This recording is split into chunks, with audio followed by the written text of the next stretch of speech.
Hello, and welcome to this video about adverbial linkers. Adverbial linkers are words, or phrases, which we use to connect ideas, usually, but not always, in two sentences. They are sometimes called conjunctive adverbs because they perform the same function as conjunctions. Some common examples of adverbial linkers are words like however, therefore, as a result, that's why, and in addition. Let's look at some adverbial linkers in context. Here is a man talking about living in New York. Listen to, and read, how he uses some adverbial linkers to connect different ideas. The best thing about living in New York is that there are so many things to do. That's why I'm never bored. I can go to the park, I can visit museums, I can go to the theater. In addition, there are so many shops that I can buy anything I want. However, too many people live and work in New York. Therefore, it's a very busy place. As a result, there is a lot of traffic and noise. The words and phrases in bold are the adverbial linkers. Press pause and see if you can work out why the man uses adverbial linkers. Which ideas do they connect? Return to the video when you are ready.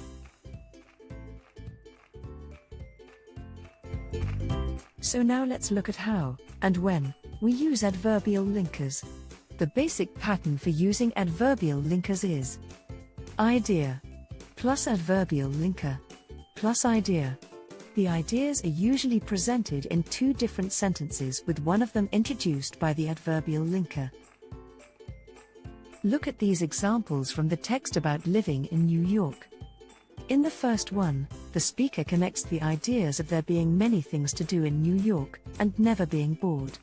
And in the second example, he connects the idea of New York being a busy place with the fact that there is a lot of noise and traffic there.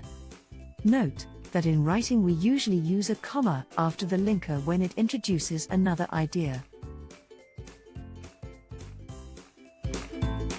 So, when do we actually use adverbial linkers, and which ideas do they connect?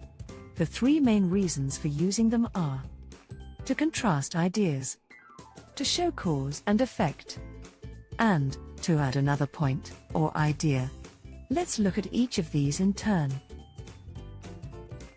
A contrasting idea is an idea which is different or opposite to another one. So, in this example from earlier, the first sentence introduces the idea that living in New York is a good thing because there are many things to do. However, introduces a contrasting opinion, the negative point that too many people live there. Pause the video now to see how nevertheless, on the other hand, and conversely, can also be used to introduce contrasting ideas and opinions. We also use adverbial linkers to show the cause and effect between two ideas. In other words, to show the relationship between two things when one thing makes something else happen. Look at this example.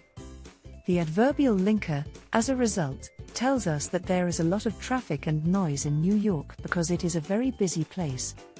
In other words, the cause is New York being a busy place, and the traffic and noise is the effect or result. Again, pause the video to see how therefore, consequently, and that's why, are used to show cause and effect.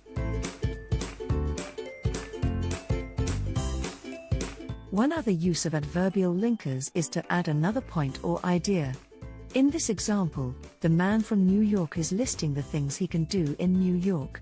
He adds another idea to this list by using, in addition.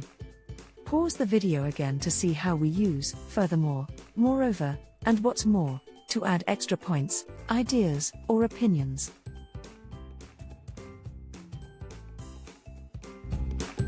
So, as you can see, adverbial linkers are useful words and phrases which connect, or link ideas.